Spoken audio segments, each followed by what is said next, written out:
Kembali lagi dengan bahas saham. Nah, pada kesempatan kali ini, saya mencoba menganalisis satu saham yang menurut saya menarik,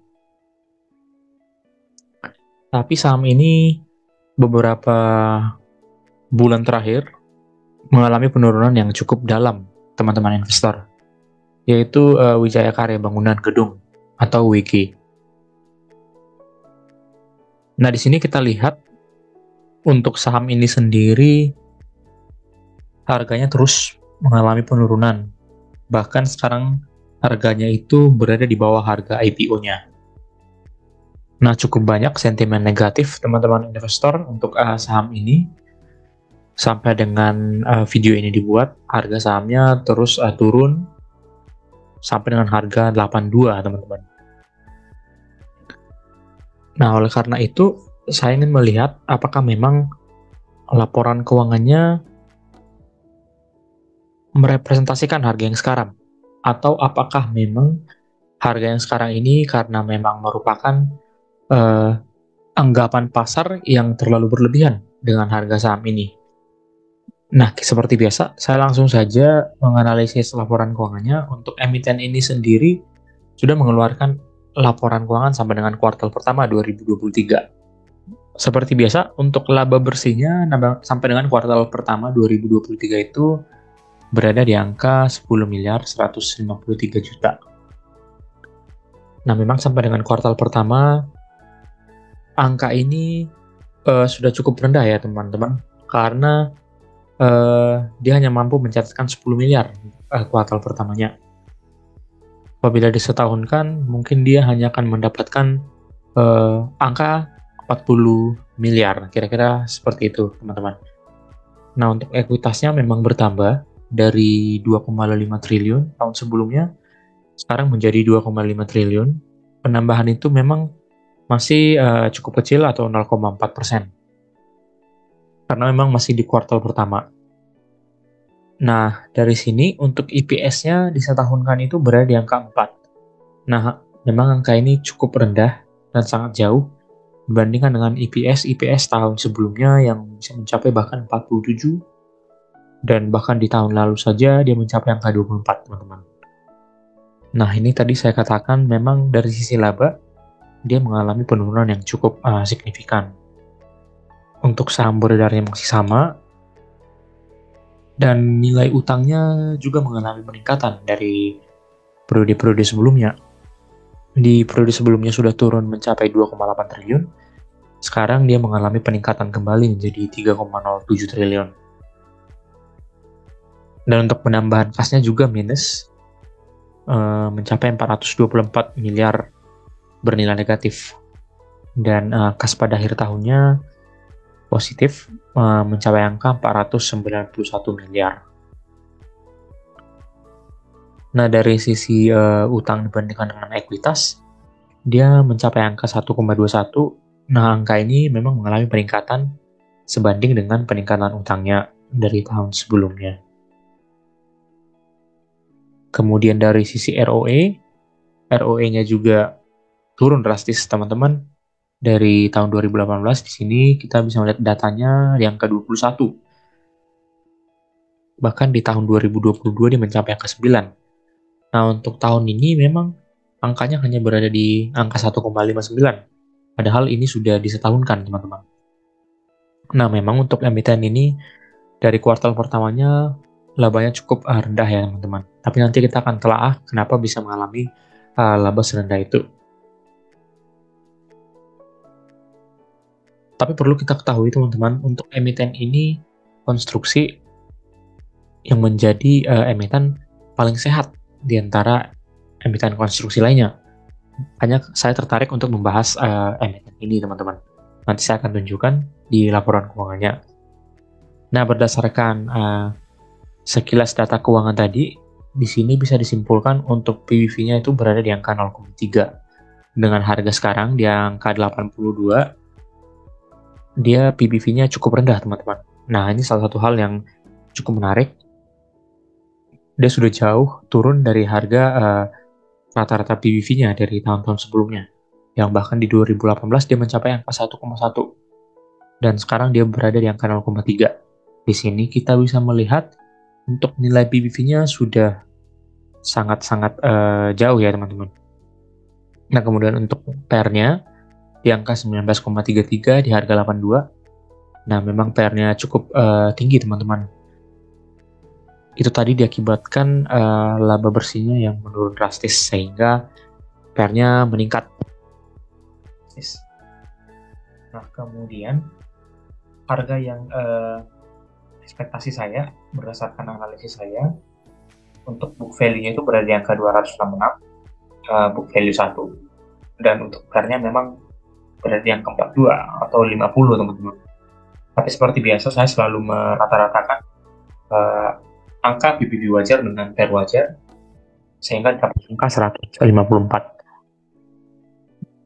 Nah dengan harga serendah ini teman-teman 82, tentunya menuju harga yang 154 ini memiliki potensi yang sangat baik untuk potensi gain-nya teman-teman. Di sini nilai MOS-nya udah sangat tinggi, yang artinya resikonya semakin kecil apabila kita melakukan pencicilan di harga sekarang, dan kemungkinan besar untuk balik ke harga 154 menurut saya masih terbuka lebar teman-teman, karena untuk pergerakan saham emiten ini menurut saya sudah tidak wajar. Mungkin ini adalah efek dari market maker ya teman-teman. Jadi mungkin banyak investor yang membuang barang karena efek dari FOMO menurut saya. Nah dengan melakukan pembelian atau memiliki barang di harga 82, tentunya potensi balik ke 154 kemungkinan ada sesuai dengan harga yang diharapkan, karena untuk harga sekarang ini menurut saya jujur teman-teman ini terlalu rendah untuk emiten ini karena dia masih menghasilkan laba teman-teman walaupun memang kecil. Nah di sini juga untuk rata-rata ROE-nya dari tahun 2018 itu berada di angka 12. Artinya untuk menuju harga rata-rata ROE dari tahun-tahun sebelumnya juga memiliki potensi teman-teman. Karena di tahun 2023 ini memang untuk emiten ini namanya ini ada dampak dari setelah pandemi. Jadi untuk konstruksi memang masih belum meningkat drastis teman-teman. Jadi tentunya ini adalah penyesuaian dari after COVID. Jadi untuk pendapatannya masih belum atau labanya masih belum kembali seperti semula. Tetapi di sini untuk rata-rata ROE-nya berada di angka 12. Kemungkinan besar kedepannya akan meningkat karena yang namanya laba pasti akan ada masanya di mana labanya menurun, dan menurut saya disinilah saatnya di mana laba dari emiten ini turun, dan inilah kesempatan menurut saya bagi teman-teman investor dengan tentunya memperhatikan risiko yang yang bakalan timbul kedepannya. Nah dari sini untuk analisis lanjutan saya juga melakukan rata-rata PBV dan PER dari 5 tahun terakhir, sehingga didapat untuk PBV wajarnya masih tetap berada di angka 1, teman-teman. Jadi potensi untuk angka 1 itu untuk PBV-nya masih terbuka lebar. Kemudian untuk PER wajarnya itu berada di angka 8, dan sehingga didapat angka harga wajarnya itu seharusnya berada di angka 153, yang artinya sama dengan harga rata-rata yang tadi saya peroleh berdasarkan analisis laporan keuangannya di kuartal pertama.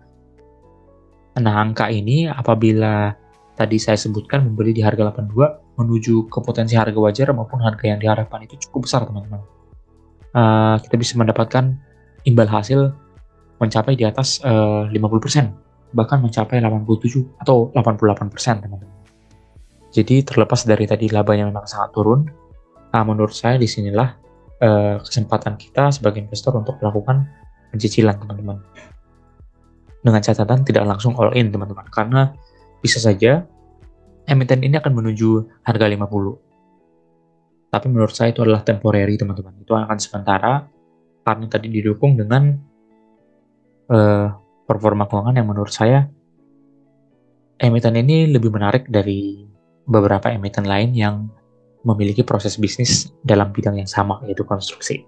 Dan emitennya lah emiten yang paling sehat terbukti di tahun ini saja, walaupun labanya turun, dia masih tetap memberikan laba buku tahun 2022, teman-teman. Baik, untuk analisis selanjutnya, saya langsung dari laporan keuangan saja, teman-teman. Nah, di sini tadi saya menyebutkan ada beberapa hal menarik yang saya perhatikan dari emiten ini. Yang pertama itu apabila kita perhatikan dari sisi penjualan, teman-teman. Maksud saya pendapatan. Di sini yang mengejutkan saya ternyata pendapatannya di tahun 2023 kuartal pertama itu meningkat cukup signifikan, teman-teman.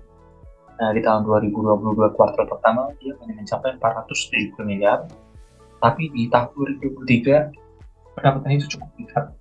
Nah, artinya apa? Di sini untuk proses bisnis dari WG ini, menurut saya tetap berjalan dengan cukup baik. Di sini dia mencatatkan pendapatan, ya walaupun memang pendapatan ini ada beberapa bersumber dari piutang, yang dimana untuk secara realnya belum diterima, tapi sudah diakui sebagai pendapatan dan dilakukan kontra dengan beban sehingga mendapatkan laba. Tapi di sini satu hal yang perlu kita perhatikan, bahwasanya emiten ini masih mencatatkan pertumbuhan pendapatan yang cukup signifikan, teman-teman. Nah, ini merupakan sisi positifnya menurut saya. Walaupun memang piutangnya cukup banyak, tapi untuk piutang itu akan ada upaya-upaya dari internal untuk melakukan penagihan menurut saya. Nah, di sini juga untuk beban pajak penghasilannya meningkat. Dia bersifat final dan hanya dibayarkan sekali ya, teman-teman.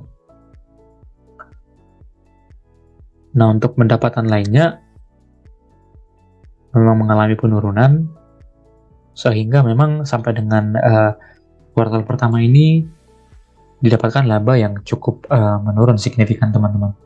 Tapi kontribusi dari pendapatan tadi meningkat. Nah, ini membuat salah satu hal yang menurut saya menarik. Dengan harga saham yang berada di angka 88, nah menurut saya tidak wajar, teman-teman. Tentunya market akan segera menghargai kinerja dari emiten ini ke depannya. Dan apabila memang market menghargainya di atas 82, menurut saya tidak wajar, teman-teman. Dan potensi ke 154 tadi menurut saya masih sangat-sangat memungkinkan ke depannya. Kemudian dari sisi teknikal, saya juga selalu memperhatikan dari sisi teknikalnya, teman-teman investor. Nah, di sini dari semenjak harga saham ini IPO, harganya sudah cukup jauh turun, teman-teman. Nah, ini tadi menurut saya hal yang tidak wajar menurut saya, teman-teman, karena tadi pendapatannya masih meningkat, walaupun memang beban pokok dan hal lainnya itu tidak ada yang efisien. Tapi menurut saya ini akan tetap diperbaiki ke depannya oleh manajemen perusahaan. Walaupun memang secara sementara atau temporary dia akan mungkin mengalami penurunan lagi menuju angka 50. Tapi berdasarkan kondisi keuangan tadi, sangat mungkin kembali ke harga 160-an, teman-teman. Dan itu merupakan harga wajar dari emiten ini dengan kondisi yang sekarang, di mana labanya cukup jauh. Nah, dari sisi teknikalnya tidak terlalu banyak hal yang menarik, teman-teman. Dan di secara periode bulanan, di sini memang candle-nya itu sangat menukik tajam ya, teman-teman. Dan di sini memang tidak sebaiknya dilakukan pembelian, karena untuk keinginan menjual dari market itu cukup tinggi. Tapi tentunya untuk teman-teman investor bisa melakukan harga cicilan, teman-teman. Nah, di sini bisa melakukan pembelian dengan mencicil, teman-teman, karena kemungkinan ini akan melakukan pembalikan arah, karena di saham ini tidak ada namanya turun terus sampai dengan seterusnya, kira-kira seperti itu. Pasti suatu saat akan melakukan pembalikan arah, dan tentunya harganya akan segera dihargai oleh market dengan harga wajar, teman-teman.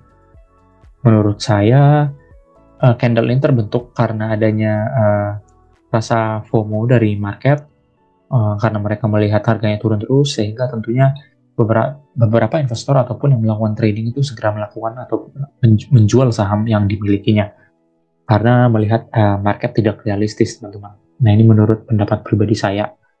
Tapi tentunya di sini merupakan menjadi peluang bagi kita. Tentunya tadi karena didukung dengan fundamentalnya yang menurut saya tidak buruk-buruk amat teman-teman. Karena tadi dia masih mencatatkan laba. Ini perlu diingat ya teman-teman. Emiten ini masih mendapatkan laba. Dan yang kedua dia masih membagikan dividen. Nah kemudian untuk rata-rata ROE-nya perlu diingat emiten ini bisa mencapai angka 2 digit teman-teman. Apabila kita melihat data dari tahun-tahun sebelumnya, dari tahun 2018 bahkan dia mencapai angka 21%. Nah, biasanya historis akan berulang kembali, teman-teman. Dampak dari penurunan laba ini menurut saya ini adalah karena pandemi tahun 2020. Ini merupakan saat dimana labanya turun drastis, yaitu tahun 2020, teman-teman. Menurut saya, laba yang mengalami penurunan secara terus-menerus ini karena diakibatkan efek dari pandemi, teman-teman. Tapi tadi di tahun 2023 pendapatannya meningkat. Nah, ini merupakan hal yang menarik.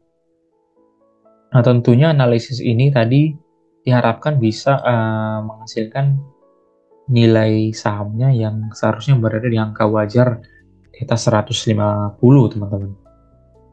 Dan kesimpulan saya untuk harga wajar saham ini memang berada di angka 150 dan harga sekarang ini menurut saya tidak wajar, teman-teman. Dan tentunya kita berharap market akan segera menghargai saham ini di harga wajarnya, teman-teman. Tapi bisa saja untuk beberapa hari ke depan, saham ini masih mengalami tekanan penurunan. Bisa jadi teman-teman ini akan menuju gocap. Tapi tentunya menurut saya itu hanya bersifat temporary, karena tadi saham ini kemungkinan akan melakukan perbaikan kinerja, ditandai dengan naiknya pendapatan, sehingga tentunya ke depannya saya yakin menurut analisis saya di sini, harga saham ini akan meningkat kembali seiring dengan peningkatan performanya. Mungkin kira-kira sekian teman-teman analisis saya mengenai ini saham. Keputusan membeli dan menjual tetap berada di teman-teman investor. Kalau ada komentar mengenai emiten ini, boleh di komen di kolom komentar. Untuk kemajuan channel ini, boleh diklik like dan subscribe untuk mendukung memberikan informasi tentang saham-saham yang menarik ke depannya. Terima kasih.